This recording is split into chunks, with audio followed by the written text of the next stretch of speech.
رب العالمين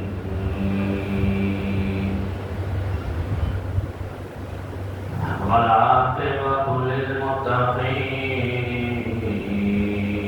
والصلاة والسلام على أشرف الأنبياء والمرسلين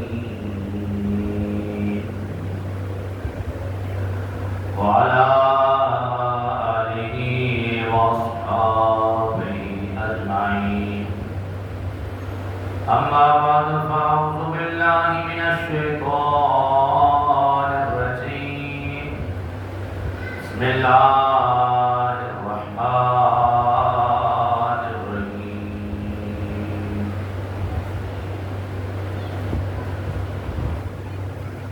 وإذ أخذ الله ميثاق النبيين لما آتيتكم من كتاب وحكمة ثم جاءكم رسول مصدق لما معكم لتؤمنن به ولتنصرنه قال أأقررتم وأخذتم على ذلكم إصري قالوا أقررنا قال فاشهدوا وأنا معكم من الشاهدين. آمنت بالله صدق الله مولانا العظيم. إن الله وملائكته يصلون على النبي يا أيها الذين آمنوا صلوا عليه وسلموا تسليما.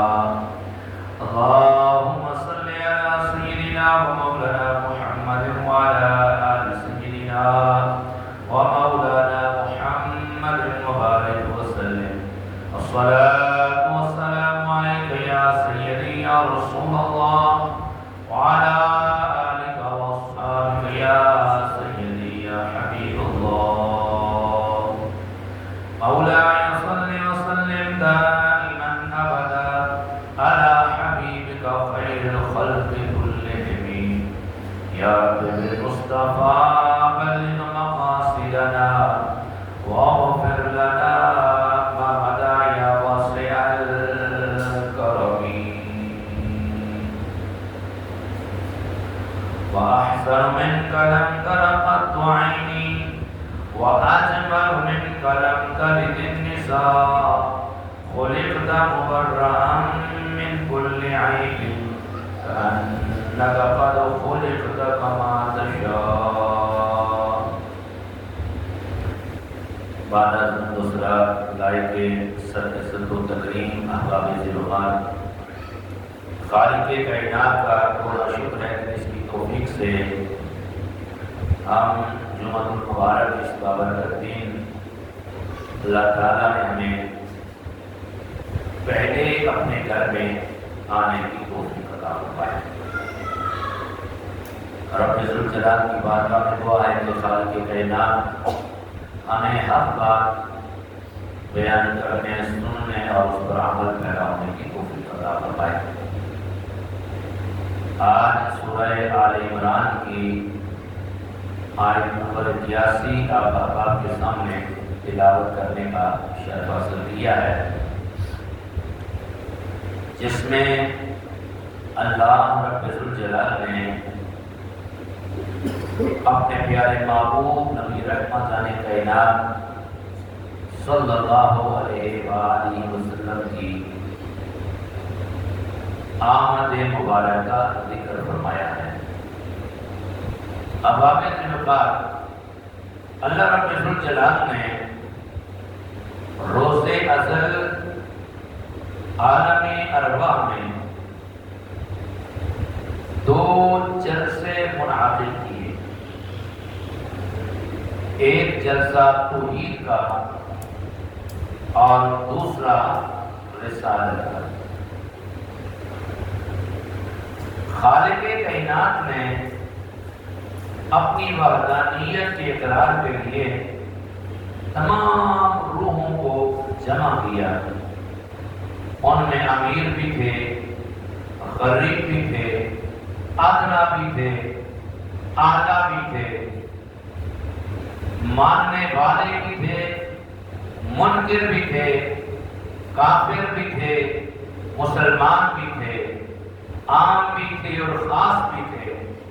خالق کائنات نے سب روحوں کو عالم ارواح میں جمع فرما کے رب ذوالجلال نے فرمایا الست بربکم، کیا میں تمہارا رب نہیں ہوں؟ کیا میں تمہارا پروردگار نہیں ہوں؟ قالوا تو سب بولے، یک زبان بولے، بھلا کیوں نہیں تمہارا رب ہے، شہیدنا ہم گواہ۔ یہ تھا جلسہ توحید۔ یہ جو پہلا جلسہ عالم ارواح میں اللہ نے منعقد کیا، جس میں ساری روحوں کو جمع کیا، یہ جلسہ توحید تھا۔ رب نے اپنے بارے میں پوچھا کیا میں تمہارا رب نہیں ہوں؟ سب نے کہا بھلا کیوں نہیں؟ بولا تمہارا رب ہے۔ اب سنیے جلسہ رسالت۔ جلسہ توحید میں تو سبھی تھے، ادنا بھی تھے، اعلیٰ بھی تھے، عام بھی تھے، خاص بھی تھے، امیر بھی تھے، غریب بھی تھے، ماننے والے بھی تھے، منکر بھی تھے، کافر بھی تھے، مسلمان بھی تھے۔ لیکن جب جلسہ رسالت کی باری آئی تو اللہ رب ذوالجلال میں جلسہ رسالت میں صرف خاص لوگوں کو بلایا۔ جلسہ توحید میں سبھی تھے، مگر جلسہ رسالت میں صرف خاص ہی تھے۔ اللہ تعالیٰ نے اپنے محبوب کے لیے اپنے محبوبوں کو جمع کیا۔ کیوں؟ اس لیے کہ محبوب کی محفل کو محبوب سجاتے ہیں، آتے ہیں وہی جن کو سرکار بلاتے ہیں، اور وہ لوگ خدا شاہد قسمت کے سکندر ہیں جو سرور عالم کا میلاد مناتے ہیں۔ خواصین یعنی انبیاء کرام علیہ السلام کو بلایا گیا اور کملی والے کی ولادت وسعادت اور حضور کی آمد کا ذکر انہیں سنایا۔ اللہ تعالیٰ نے صرف خاص لوگوں کو عالمی ارواح میں جلسہ رسالت میں صرف انبیاء و مرسلین کی ارواح کو بلایا، اور قرآن حکیم میں اللہ رب ذوالجلال اس جلسہ رسالت کا منظر کھینچتے ہوئے ارشاد فرماتا ہے وَإِذْ أَخَذَ اللَّهُ مِيثَاقَ النَّبِيِّينَ، اور یاد کرو جب اللہ تعالیٰ نے پیغمبروں سے ان کا وعدہ لیا، ان کا عہد لیا۔ کیا عہد لیا؟ لَمَا آتَيْتُكُم مِّن کِتَابٍ وَحِکْمَةٍ، کہ جو میں تمہیں کتاب اور حکمت عطا کروں، تمہیں کتاب اور حکمت دوں، ثُمَّ جَاءَكُمْ رَسُولٌ، پھر تمہارے پاس میرے عصمت والا رسول تشریف آئے۔ سارے رسول ہی عصمت والے، سارے نبی ہی عصمت والے، سارے رسول ہی شانوں والے، سارے نبی ہی شانوں والے، لیکن مصطفیٰ کی شان کا عالم کیا ہے؟ حضور کی عظمت و شان سارے انبیاء کرام سے بکری ہے کہ اللہ انبیاء سے فرمایا ثم جاءکم رسول، یہ رسول لوگ پہ جو تنوین ہے یہ تنوین شان ہے کہ تمہارے پاس میرا عصمت والا، میرا شانوں والا رسول آئے، اور اس شان سے آئے کہ مصدق لما معکم، کہ تمہاری کتابوں کی بھی تصدیق فرمائے۔ تو اے انبیاء، اے مرسلین، اے نبیوں، اے رسولوں، مجھ سے وعدہ کرو لَتُؤْمِنُنَّ بِهِ، تم نے ضرور بھی ضرور میرے نبی پہ ایمان بھی لانا ہے، میرے عصمت والے رسول پہ ایمان بھی لانا ہے، وَلَتَنْصُرُنَّهُ، اور میرے عصمت والے رسول کی مدد اور نصرت بھی کرنی ہے۔ اللہ انبیاء سے وعدہ ہے میرا شانوں والا رسول آئے گا، تمہاری کتابوں کی تصدیق کرنے والا ہوگا، تم نے ایمان بھی لانا ہے اور میرے محبوب کی مدد بھی کرنی ہے۔ اس لیے مفسرین لکھتے ہیں کہ ہر امت نے اپنے نبی کا کلمہ پڑھا. ہمارا ایمان بھی ہم نے محمد رسول اللہ کا کلمہ پڑھا ہے. ہر امت اپنے نبی کا کلمہ پڑھتی رہی. ہر نبی میرے اور آپ کے نبی محمد مصطفیٰ کا کلمہ پڑھتا رہا. اس لیے کہ میرے نبی صرف ہمارے نبی نہیں ہیں، ہمارے نبی سوالہ انبیاء و مرسلین کے بھی نبی. اسی لیے سید اعلیٰ حضرت فرماتے ہیں انبیاء سے عرض کرو کہ او مالکو، کیا نبی ہے تمہارا ہمارا نبی؟ انبیاء سے عرض کرو کہ او مالکو، کیا نبی ہے تمہارا ہمارا نبی؟ یعنی انبیاء کائنات کے مالک ہو، کیا تمہارا نبی بھی وہی ہے جس نبی کا ہم نے کلمہ پڑھا ہوا ہے؟ فرمایا تم نے ایمان بھی لانا ہے اور ان کی مدد بھی کرنی ہے. اللہ فرماتا ہے قال، فرمایا اقررتم، یہ وعدہ لینے کے بعد فرمایا کیا تم نے اقرار کر لیا، تم نے اس بات کو تسلیم کر لیا؟ وَأَخَذْتُمْ عَلَىٰ ذَلِكُمْ إِصْرِي، اور اس پر میرا بھاری ذمہ لے لیا. قرآن کہتے ہیں قالوا، سارے انبیاء و مرسلین کی عالم ارواح میں جب زبان ہوتے بولے اقررنا، اے ہمارے رب ہم نے اقرار کر لیا، ہم مان گئے تیرا عظمت والا رسول آئے گا، ہم تیرے نبی و رسول پہ ایمان بھی لائیں گے، تیرے نبی و رسول کی مدد و نصرت بھی کریں گے. قال، اللہ رب الجلال نے فرمایا فاشهدوا، تو پھر تم ایک دوسرے پر گواہ ہو جاؤ. وَأَنَا مَعَكُمْ مِنَ الشَّاهِدِينَ، اور میں آپ تمہارے ساتھ گواہوں میں سے ہوں. حضرات اکرام کے مطلب یہ تھا جلسہ رسالت جس میں وعدہ لینے والا خدا تھا اور جن سے وعدہ لیا جا رہا تھا وہ انبیاء کرام کی مقدس جماعت تھی، اور جن کے متعلق وعدہ لیا جا رہا تھا وہ باعث تخلیق کائنات، وجہ تخلیق کائنات، مقصود کائنات، محبوب خدا، افضل الانبیاء، احمد مصطفیٰ، حضرت محمد مصطفیٰ صلی اللہ علیہ وسلم کی ذات پاک. حضرت امیر خسرو رحمۃ اللہ تعالی علیہ اس جلسہ رسالت کا نقشہ کھینچتے ہوئے آپ فرماتے ہیں کہ خدا خود میرے مجلس بود، اندر اللہ مقام خسرو، محمد شمع محفل بود، شب جائے کے من بود.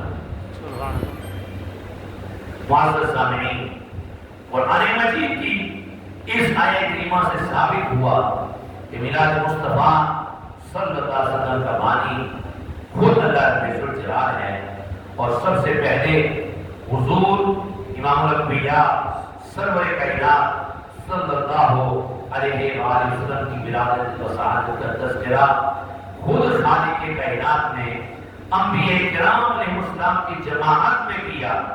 اسی لیے ہم کہتے ہیں کہ وہ لوگ خدا شاہد قسمت کے سکندر ہیں جو سرور عالم کا میلاد مناتے ہیں. آقا بھی ذوالجلال اللہ تعالیٰ نے قرآن مجید کے دوسرے مقام پر حضرت زکریا اور حضرت عیسیٰ علیہ السلام کی ولادت کا تذکرہ کرتے ہوئے ارشاد فرمایا پارہ نمبر 16 میں فرمایا وسلام علیہ، اور سلامتی ہے اس پر یوم، جس دن ولیدہ، وہ یعنی زکریا پیدا ہوا. حضرت عیسیٰ علیہ السلام کہتے ہیں والسلام علیہ، اور سلامتی ہے مجھ پر یوم ولد، تو جس دن میں پیدا ہوا. امام الانبیاء کے غلاموں، اللہ تعالیٰ کے فرمان کے مطابق حضرت زکریا، حضرت عیسیٰ علیہ السلام اپنی ولادت پر سلام بھیج رہے ہیں. اگر حضرت سیدنا زکریا، حضرت عیسیٰ علیہ السلام کے یوم ولادت پر سلام بھیجا جا سکتا ہے تو پھر وہ نبی جو زکریا اور عیسیٰ علیہ السلام کے بھی نبی ہیں ان کی ولادت پر سلام کیوں نہیں بھیجا جا سکتا؟ حضرت سیدنا عیسیٰ علیہ السلام اپنی قوم کو حضور نبی اکرم صلی اللہ علیہ وسلم کی تشریف آوری کی بشارت سنا کر آپ کی آمد کا ذکر کر رہے ہیں، آپ کا میلاد منا رہے ہیں. فرق یہ ہے کہ انبیاء ہر نبی اپنی قوم کو بتاتا رہا وہ عصمتوں والا رسول آئے گا. وَأَزْمَتُ عَلَى رسول تشریف لائے گا۔ قرآن ہم نبی کا کلمہ پڑھنے والے یہ کہتے ہیں کہ جس نبی کی بشارت سوالات انبیاء سناتے رہے کہ وہ عظمت والا رسول آئے گا، وہ نبی تشریف لے آئے گا۔ حضرت عیسیٰ علیہ السلام قرآن کہتا ہے کہ آپ نے اپنی قوم سے کہا وَمُبَشِّرًا بِرَسُولٍ، اے میری قوم میں تمہیں اس رسول کی بشارت سناتا ہوں، اس رسول کی آمد کی بشارت سناتا ہوں، یأتی من بعدی، جو میرے بعد تشریف لائیں گے، اسمہ احمد، یہ رب کا قرآن کہتا ہے حضرت عیسیٰ علیہ السلام نے قوم سے کہا کہ ان کا نام نامی اس میں نامی کیا ہوگا؟ احمد ہوگا۔ احباب ذوالفقار، یہ قرآن مجید کا ارشاد ہے جس میں حضرت سیدنا عیسیٰ علیہ السلام حضور نبی اکرم صلی اللہ علیہ وسلم کی تشریف آوری کا ذکر فرماتے ہیں۔ شاید کوئی منکر قرآن حضرت عیسیٰ علیہ السلام کی نبی کریم صلی اللہ علیہ وسلم کے متعلق بشارت کو نہ مانے، یہاں پر یہ برناباس کی انجیل کے اقتباس پیش کرتا ہوں جس میں حضرت سیدنا عیسیٰ علیہ السلام کا اپنی قوم کو خطبہ ارشاد فرمانا موجود ہے۔ حضرت عیسیٰ علیہ السلام کا اپنی قوم کو خطاب کہ اللہ کے پیارے نبی حضرت عیسیٰ علیہ السلام فرماتے ہیں اپنی قوم سے، بے شک میں تو فقط بنی اسرائیل کے گھرانے کی نجات کے لیے نبی بنا کر بھیجا گیا ہوں، لیکن فرمایا سنو میری قوم، میرے بعد مسیحا تشریف آئے گا۔ کون آئے گا جی؟ میرے بعد مسیحا تشریف آئے گا جس سے اللہ تعالیٰ سارے جہانوں کے لیے مخصوص فرمائے گا۔ اسی کے باعث اللہ تعالیٰ نے ساری کائنات تخلیق کی ہے اور اسی کی کوششوں کے باعث ساری دنیا میں اللہ تعالیٰ کی عبادت کی جائے گی اور اس کی رحمت نصیب ہوگی۔ یہ انجیل برناباس کا باب نمبر 82 ہے، بحوالہ سیاق القرآن جلد نمبر 5 صفحہ نمبر 220 پر یہ جو ہے انجیل برناباس کے اقتباس موجود ہے۔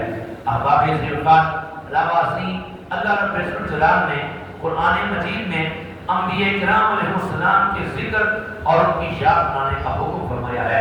چنانچہ اللہ رب الجلال سورہ مریم میں پارہ نمبر 16 میں ارشاد فرماتا ہے وَاذْكُرْ فِي الْكِتَابِ إِبْرَاهِيمَ، اور کتاب میں ابراہیم کو یاد کرو، ابراہیم کا ذکر کرو۔ وَاذْكُرْ امر ہے، یاد کرو، ذکر کرو۔ فِي الْكِتَابِ، کتاب میں قرآن میں کس کا؟ ابراہیم، ابراہیم کا ذکر کرو، ابراہیم کو یاد کرو۔ اِنَّهُ كَانَ صِدِّيقًا، اللہ فرماتا ہے بے شک ابراہیم سچا تھا، صدیق تھا، سچا تھا، نبیًا اور غیب کی خبریں بتانے والا۔ دوسرے مقام پہ اللہ فرماتا ہے وَاذْكُرْ فِي الْكِتَابِ مُوسَىٰ، اور کتاب میں موسیٰ کا ذکر کرو، موسیٰ کو یاد کرو۔ اِنَّهُ كَانَ مُخْلَصًا، بے شک موسیٰ اللہ کا چنا ہوا تھا، وَكَانَ رَسُولًا، اور رب کا رسول تھا، نبی جن غیب کی خبریں بتانے والا تھا۔ نبی کا معنی ہی غیب کی خبریں بتانے والا ہے۔ نبی کا معنی نبی نہیں ہوتا، نبی نبعون سے مشتق ہے اور نبعون کا معنی ہے غیب کی خبر دینا۔ نبی اسے کہتے ہیں جو غیب کی خبریں اللہ کے علم سے عطا فرمایا کرتا ہے۔ اس مقام پہ اللہ رب الجلال نے کیا فرمایا ہے وَاذْكُرْ فِي الْكِتَابِ إِسْمَاعِیلَ، اور کتاب میں اسماعیل کو یاد کرو۔ اِنَّهُ كَانَ صَادِقَ الْوَعْدِ، بے شک اسماعیل وعدے کا سچا تھا، وَكَانَ رَسُولًا، اور رسول تھا، نبیًا، غیب کی خبریں بتانے والا۔ آگے فرمایا وَاذْكُرْ فِي الْكِتَابِ إِدْرِيسَ، اور کتاب میں ادریس کو یاد کرو۔ اِنَّهُ كَانَ صِدِّيقًا، بے شک وہ صدیق تھا، نبیًا، غیب کی خبریں بتانے والا۔ وہ نبی تھا غیب کی خبریں بتانے والا۔ معزز سامعین، قرآن مجید کی ان آیات بینات سے ثابت ہوا کہ اللہ تعالیٰ کے پیارے محبوب اور محبوب نبی اکرم علیہ السلام کا ذکر کرنا اور یاد بنانا قرآن مجید سے ثابت ہے، اور تو پھر اس محبوب کا ذکر ولادت اور ان کی یاد بنانا جو سید الانبیاء ہوں، امام الانبیاء ہوں، اور جن کے لیے ساری کائنات مادے وجود میں آئی ہو، اس نبی کی آمد کا ذکر کرنا کیسے جائز نہیں ہو سکتا؟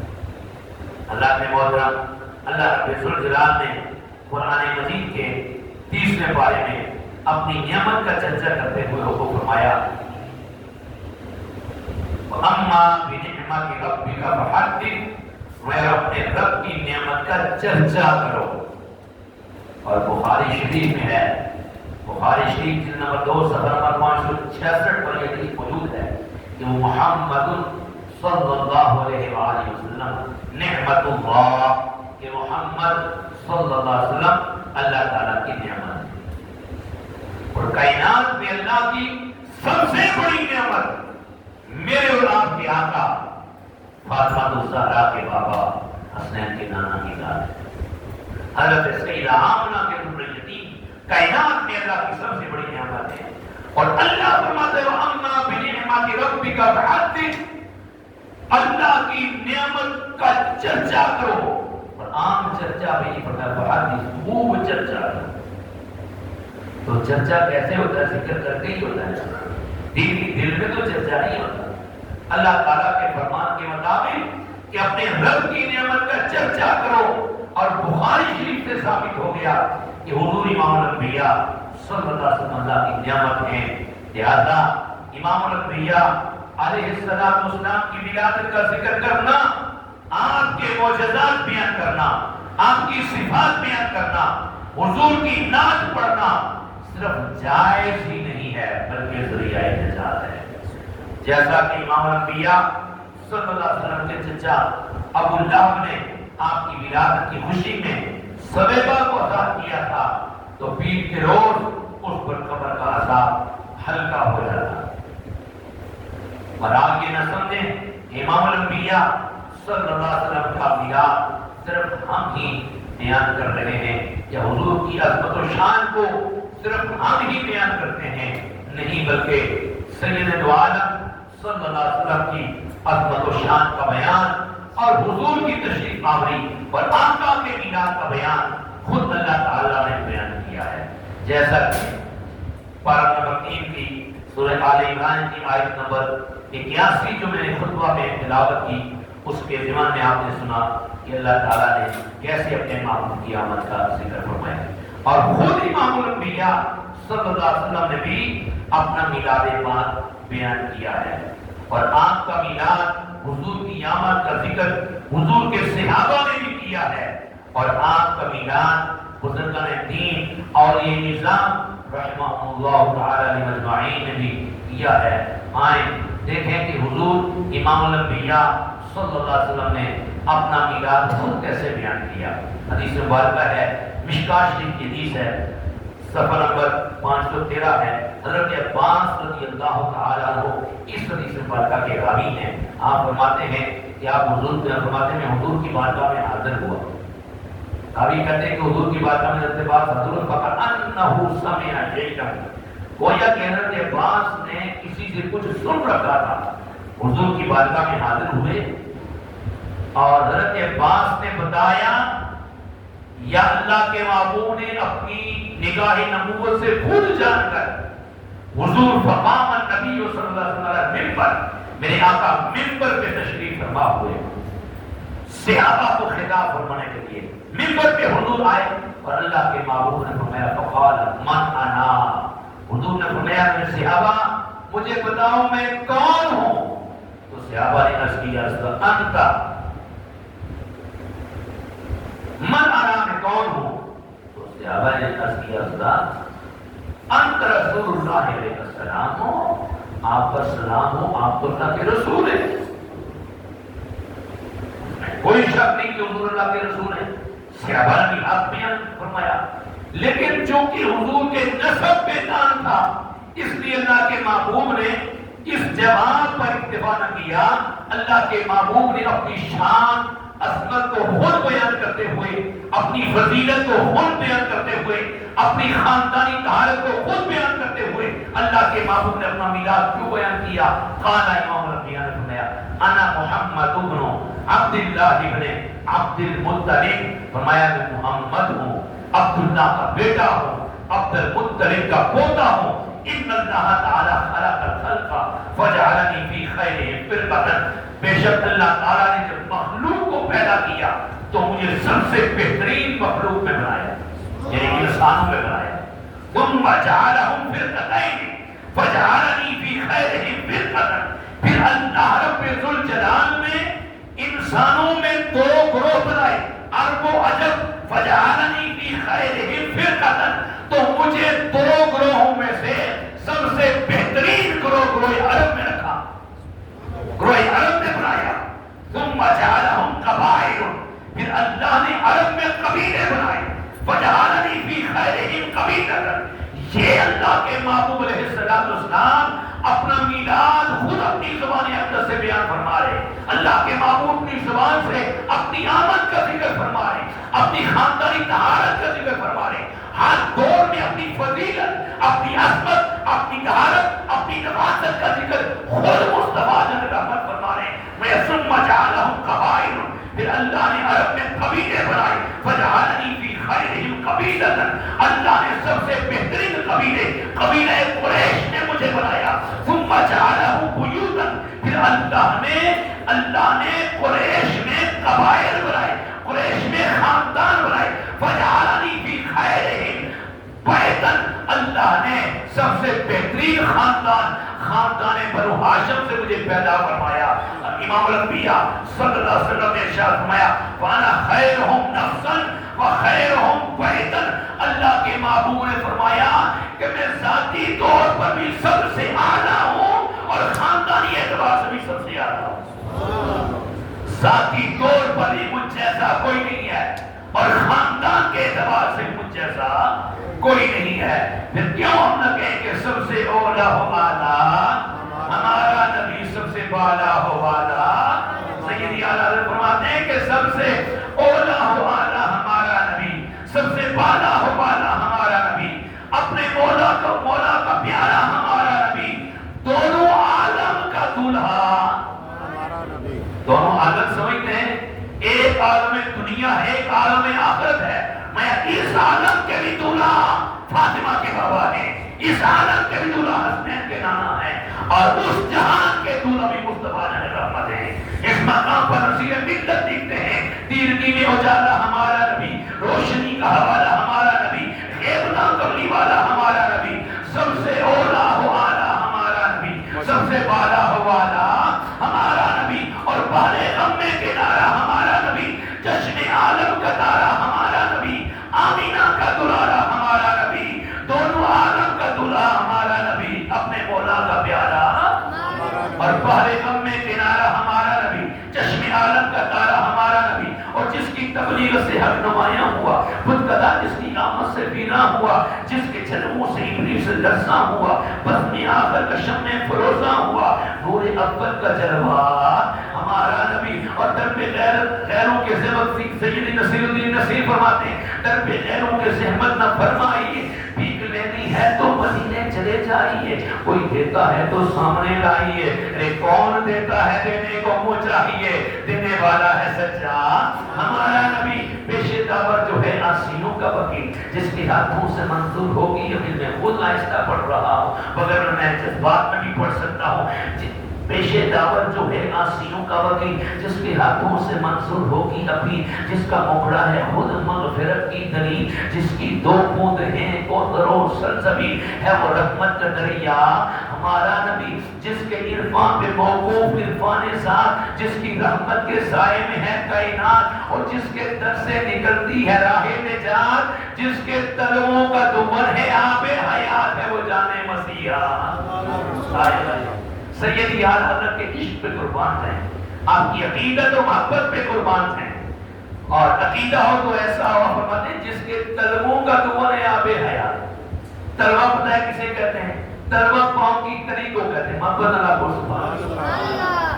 پاؤں کے نچلے حصے کو تلوہ کہتے ہیں، پاؤں کے نچلے حصے کو تلوہ کہتے ہیں. اور دھون کہتے ہیں مثلاً آپ پانی لے کر ہاتھ دھوئیں، جس پانی سے آپ ہاتھ دھوئیں گے، جو پانی آپ کے ہاتھ دھو کر جدا ہوگا وہ پانی بن جائے گا مائع مستعمل. آپ چہرہ دھوئیں تو پہلے پانی پاک ہوتا ہے، جب چہرہ دھو کے پانی چہرے سے جدا ہوتا ہے، کسی ٹب میں آپ پانی منہ دھو رہے، چہرہ دھوئیں گے، جو چہرہ دھو کے پانی ٹب میں جائے گا وہ ہے مائع مستعمل۔ اب شریعت کی اصطلاح میں، فقہ کی اصطلاح میں اس پانی کو مائع مستعمل کہتے ہیں۔ مائع مستعمل کے بارے میں فقہا فرماتے ہیں کہ پاک تو ہے لیکن پاک کرنے والا نہیں ہے۔ اب دوبارہ اس پانی سے جس سے آپ نے ایک مرتبہ ہاتھ دھو لیے، جس پانی سے آپ نے ایک مرتبہ چہرہ دھو لیا، وہ پاؤں یا ہاتھوں اور چہرے کا دوبارہ بن گیا ہے، اب وہ مائع مستعمل ہے۔ اس سے دوبارہ آپ کوئی شے دھو نہیں سکتے، کسی شے کو پاک کر نہیں سکتے۔ وہ ہے تو پاک لیکن پاک کرنے کی صلاحیت اس میں موجود نہیں ہے۔ میں اور آپ چہرہ دھوئیں، وہ پانی استعمال کے قابل نہیں رہتا۔ پانی کی کیفیت میں، اس کی حیت میں، اس کے وقار میں، اس کی پوزیشن میں فرق آ جاتا ہے، اس میں نقص آ جاتا ہے۔ لیکن سیدی اعلیٰ حضرت فرماتے ہیں کہ امام الانبیاء صلی اللہ علیہ وسلم اگر پانی حضور کی بارگاہ میں پیش ہو، حضور کے استعمال سے پہلے وہ عام پانی ہوتا ہے۔ اگر حضور کبھی اس پانی کو استعمال کر کے اپنے پاؤں کے تلوے دھو دے نا، وہ پانی پہلے عام پانی ہوتا ہے۔ جب حضور کے پاؤں کے تلووں کے بوسے دے کر وہ پانی جدا ہوتا ہے، پھر وہ عام پانی نہیں رہتا، وہ آب حیات بن جاتا ہے۔ فرماتے ہیں پھر وہ پانی اگر کسی مردہ پہ بھی ڈال دیا جائے، اللہ اسے بھی زندگی عطا فرما دیتا ہے۔ جس کے تلووں کا دبن ہے آب حیات ہے، وہ جانے مسیحا ہمارا نبی۔ اللہ اللہ وہ امی وہ استاد کل، مکے آدش کی بیست پہ مکے میں گل، رہبر انس و جاں منتہی سبل، خلق سے اولیاء، اولیاء سے رسول اور رسولوں سے اعلیٰ ہمارا نبی۔ جس کے اذکار کی ہیں سجی محفلیں، دم قدم سے ہیں جس کے یہ سب رونقیں، بس میں کونین میں ہیں جس کی تابشیں، بجھ گئی جس کے آگے سبھی مشعلیں، شمع لے کر وہ آیا ہمارا نبی۔ فرش کو مہر احساس جس کے قدم، جس کے آبرو میں ایک دل ربایہ نہ خم، وہ جمیل الشیم، وہ جلیل الحشم، حسن کھاتا ہے جس کے نمک کی قسم، وہ ملیح دل آرا۔ مقتہ سماعت ہمارے بڑا طویل کلام ہے، سیدی اعلیٰ حضرت کے کلام میں مسیح ملت فرماتے ہیں اپنا دل پر کوئی بات لیجے کہ ہے، جامِ کوثر کوئی دم میں پیجے کہ ہے، اے نصیر اب ذرا غم نہ کیجے کہ ہے، غم زدوں کو رضا مشتہ دیجے کہ ہے، بے قصوں کا سہارا آئے۔ حضور بے قصوں کا سہارا ہے، میرے آقا بے قصوں کا سہارا ہے۔ علامہ ابن کثیر نے لکھا ہے، آپ لکھتے ہیں کہ شیطان 4 مرتبہ رویا، چیخ کر چلا کر رویا۔ 3 مرتبہ تو علیحدہ کیفیت ہے، 1 مرتبہ فرمایا جب رویا چلایا جب حضور کی ولادت، مابن اللہ کو سبحان اللہ، جب حضور کی ولادت ہوئی رویا۔ کچھ ذریت شیطان نے پوچھا رونے کی وجہ کیا ہے؟ ومن قصتو قد قالوا ومن قصتو، استاد حضور کیوں روئے؟ ہم تو کبھی نہیں چیخے چلائے، وجہ کیا ہے؟ تو اس نے کہا وجہ یہ ہے وہ نبی تشریف لے آیا، ہم محنت کر کر کے لوگوں کو گمراہ کرنے کی کوشش کریں گے، ہم ان کو جہنم کی طرف دھکیل کے لے جائیں گے۔ آج وہ نبی آ گیا ہے کہ جو میدان معاشر میں ایک سجدہ کرے گا سب کو ساتھ لے کے جنت میں چلا جائے گا۔ اب نہ دل پر کوئی بات لیجے کہ ہے، جامع کوثر کوئی دم میں پیجے کہ ہے، اے نصیر اب ذرا نہ غم نہ کیجے کہ ہے، غم زدوں کو رضا مشتہ دیجے کہ ہے، بے قصوں کا سہارا۔ حضور بے قصوں کا سہارا بن کے نہیں، اور یہاں پہ ہی نہیں، آپ دیکھیں امام الانبیاء صلی اللہ علیہ وسلم کے غلاموں، اللہ اکبر، حضور نے فرمایا کہ اللہ تعالیٰ نے مجھے اختیار دیا، اب یہ حدیث ہے، اللہ نے مجھے اختیار دیا، محبوب 2 چیزوں میں سے جسے چاہو اختیار کر لو، اگر آپ چاہتے ہیں تو آپ کی آدھی امت کو بغیر حساب کے جنت میں بھیجتے ہیں، اور اگر آپ چاہتے ہیں تو شفاعت کو اختیار کر دیں۔ تو حضور نے فرمایا فاخترت الشفاعۃ، میرے صحابہ میں نے شفاعت کو اختیار کر دیا، فإنها عم وأخفى۔ اب دیکھیں ایک طرف آدھی امت بغیر حساب کے جنت میں اور دوسری طرف شفاعت۔ فضائل تو لگتے ہیں آدھی امت والا سودا ٹھیک ہے بغیر حساب کے جنت میں، آدھی کا حساب ہوگا، اس میں سے بھی جو ہے 50% تو جائیں گے جنت میں. لیکن حضور نے فرمایا نہیں، میں نے شفاعت کو اختیار کی. کیوں؟ فَإِنَّهَا عَامُّهَا، اس لیے کہ یہ زیادہ فائدہ مند ہے. اللہ کے محبوب نے فرمایا کہ اگر میں آدھی امت کی اختیار کر لیتا نا کہ بغیر حساب کے جنت میں جائے، آدھے جو بچ جاتے، جو نیک ہوتے وہ جنت میں جاتے، جو بد ہوتے گناہگار ہوتے ان کے لیے جہنم کا پروانہ جاری ہوگا. میدان محشر میں میرے امتیوں کو جہنم میں لے جایا جا رہا ہوتا، کوئی مجھے دیکھ کے مجھے صدا لگاتا آقا ہماری طرف بھی نظر کرم فرمائیے، تو فرمایا وہ پکارتا مجھے اور جاتا جہنم میں. مصطفیٰ کی رحمت کو یہ گوارا نہیں ہوا، میں نے شفاعت کو اختیار کر لیا ہے اور قیامت کے دن اللہ کے حضور اللہ کی عرش کے سامنے جب سجدہ کروں گا، اللہ فرمائے گا ارفع یا محمد، یا حبیب سر کو اٹھائیے، شفاعت کیجیے، آپ کی شفاعت قبول کی جائے گی، مانگیے آپ کو عطا کیا جائے گا. حضور فرماتے ہیں میں اور اللہ کے حضور جھک جاؤں گا. اللہ فرمائے گا محبوب اٹھیے، جہنم کے کنارے پہ چلے جائیں. جس کے دل میں رائی کے دانے کے برابر بھی ایمان موجود ہے نا، آپ کا امتی ہے، ایمان رائی کے دانے کے برابر بھی لے کر آیا ہے، محبوب سے لے کر جنت میں چلے. سبحان اللہ. محبوب کم صدوں کو رضا مجدہ دیجئے کہ ہے بے کسوں کا سہارا ہمارا نبی. امام الانبیاء صلی اللہ علیہ وسلم قیامت کے دن شفاعت فرمائیں گے. اللہ کے نبی نے فرمایا کہ لوگوں یاد رکھو میری شفاعت میری امت کے متقین کے لیے نہیں ہے، نیک لوگوں کے لیے نہیں ہے. فرمایا میری امت کے متقین نیک لوگ تو اپنے اعمال کے بل ہوتے ہوئے جائیں گے جنت میں. اللہ فرمایا ان کے لیے نہیں ہے، بلکہ میری شفاعت میری امت کے خطائینا متلوثینا، بڑے بڑے جو گناہگار ہوں گے، خطاکار ہوں گے، میں میدان محشر میں وہ لائن میں لگے ہوں گے، ان کا آسنا محشر کے میدان میں کوئی نہیں ہوگا، ایمان دنیا سے سلامت لے کر جائیں گے. یہ حدیث سنانے کا مقصد یہ نہیں ہے ہم گناہ کرنے لگ جائیں. اگر حضور ہم پہ اتنے مہربان ہیں تو ہمیں بھی حضور کی سیرت اپنانی چاہیے. اللہ کے محبوب فرماتے ہیں کہ جن کا میدان محشر میں کوئی سہارا نہیں ہوگا، محمد ان کا سہارا بن کے اللہ کے حضور پہ. اللہ تعالیٰ نے حضور نبی اکرم صلی اللہ علیہ وسلم کی سچی محبت نصیب فرمائے. ہمارا توفیق باللہ.